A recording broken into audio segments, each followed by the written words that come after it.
আয়নাগরে মানুষ যেরকম নির্ভয়ে অত্যাচার করছে সেরকম অত্যাচার করে তিলে তিলে মারতে হবে। এই মামলায় শেখ হাসিনার একবার না যদি 1400 বার ও ফাঁসি দেওয়া হয় তাও যে কাজ করছে তার সমতুল্য হবে না। শেখ হাসিনাকে ভারত থেকে ফিরিয়ে এনে বাংলাদেশে এনে সেই রায় কার্যকর করা হবে। শেখ হাসিনার রায় হওয়ার সবথেকে উত্তম, ওরা দেশে রাখা কোনো অধিকার নাই।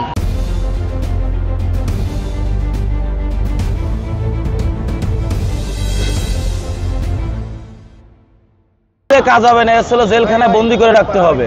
এরে ফাঁসি দিলে এ তো একেবারে শেষ হয়ে গেল। কষ্টের কোনো মর্মতা বুঝলো না। 16-17 বছর মানুষের উপর যেরকম গুম খুন নির্যাতন চালাইছে, আয়নাগর তৈরি করছে, আয়নাগরে মানুষ যেরকম নির্ভয়ে অত্যাচার করছে সেরকম অত্যাচার করে তিলে তিলে মারতে হবে। এরা বন্দি রাখতে হবে। আর সৈন্যবন্য যত সন্ত্রাসী বাহিনী আছে তাদের ধরে ধরে ফাঁসি দিতে হবে। কষ্টটা তার মনে অনুভব করে যে মানুষকে কষ্ট দিলে কেমন লাগে, সেই অনুভবটা দিয়ে তারে মারতে হবে, তিলে তিলে মারতে হবে। তারে একেবারে মারলে তো ক্লিয়ার হয়ে গেল, কষ্টের কোনো যন্ত্রণা কোনো অনুভব করতে পারলো না। তিলে তিলে মারতে হবে তাকে। আমরা চাই সাধারণ জনগণ, আমরা দিন মজুর খাইতে খাই, এই যে বাজার দ্রব্যমূল্য যা করছে এবং নিরীহ মানুষের পর যে অত্যাচারগুলো করছে এই হাসিনা সরকার, খুনি হাসিনা, এর ফাঁসি দিলে কার্যকর হবে না, এটা তিলে তিলে মারতে হবে। চাই সরকারের কাছে তাকে যেন তিলে তিলে মারা হোক। আমরা সবসময় ন্যায়ের পক্ষে, অন্যায়ের বিপক্ষে। আমরা একটা কথাই বলবো, সেটা হচ্ছে যে প্রত্যেকটা মানুষের ন্যায় বিচার পাওয়ার অধিকার আছে।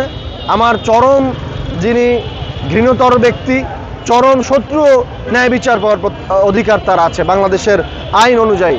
কিন্তু শেখ হাসিনা এমন একটি কাজ করেছে, এই ফ্যাসিস্ট টানা তৃতীয়বার অর্জন করেছে দেশের সেরা সুপার ব্র্যান্ড স্বীকৃতি বসুন্ধরা টিস্যু।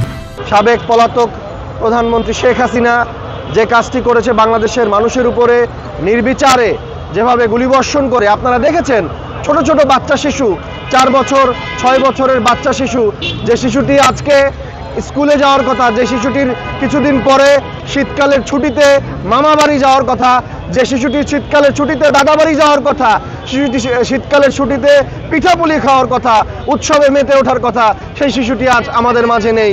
আর সেই পলাতক হাসিনা পাশের দেশ ভারতে বসে এখনো হুঁশিয়ারি দিচ্ছে, এখনো হুঙ্কার দিচ্ছে, এখনো বিভিন্ন ধরনের কুৎসা রটাচ্ছে। আমি বাংলাদেশের আদালত এবং আইন আদালতের প্রতি সর্বোচ্চ সম্মান রেখে বলতে চাই, এই শেখ হাসিনার যোগ্য শাস্তি হবে এবং বাংলাদেশের সরকার এবং বিচার ব্যবস্থার প্রতি আমি এই আস্থা রাখতে চাই যে শেখ হাসিনা শুধুমাত্র রায়ের মধ্যেই সীমাবদ্ধ থাকবে না, শেখ হাসিনাকে ভারত থেকে ফিরিয়ে এনে বাংলাদেশে এনে সেই রায় কার্যকর করা হবে। শেখ হাসিনার রায় হওয়ার সবথেকে উত্তম, ওরা দেশে রাখা কোনো অধিকার নাই। দেশ ছেড়ে পলাইছে, যে সমস্ত মানুষের মাইরা ধ্বংস করছে, ইসলাম, জামাত ইসলাম, তোমার বিএনপি, বড় বড় নেতাগুলি সব বাংলাদেশের যেগুলি বুদ্ধিজীবী সব বুদ্ধিরে গুম করে ফেলাইছে, মাইরা ফেলাইছে। তোর 1 নম্বর বিচার মাইরা ফেলানোই সব থেকে উত্তম। বাংলাদেশে মানবতা বিরোধী অপরাধের ফ্যাসিস্ট শেখ হাসিনা সহ আরও যাদেরকে আজকে এই মামলার মানবতা বিরোধী অপরাধের মামলার রায় কার্যকর করা হবে, এই মামলায় শেখ হাসিনার একবার না যদি 1400 বার ও ফাঁসি দেওয়া হয় তাও যে কাজ করছে তার সমতুল্য হবে না। কারণ তিনি নিরীহ জনগণকে হত্যা করেছে একমাত্র তার ক্ষমতার জন্য। আমি এদেশের সরকার এবং প্রধান উপদেষ্টা ডক্টর মোহাম্মদ ইউনূস স্যারকে বলতে চাই যে এই রায় কার্যকর হওয়ার পর যাতে করে ভারত থেকে শেখ হাসিনাকে ফিরিয়ে এনে এবং তার রায় পরিপূর্ণ কার্যকর করা হয় এবং তার সাথে যারা জড়িত তাদেরকেও যাতে এই মামলায় সর্বোচ্চ শাস্তি ভোগ করতে হয়।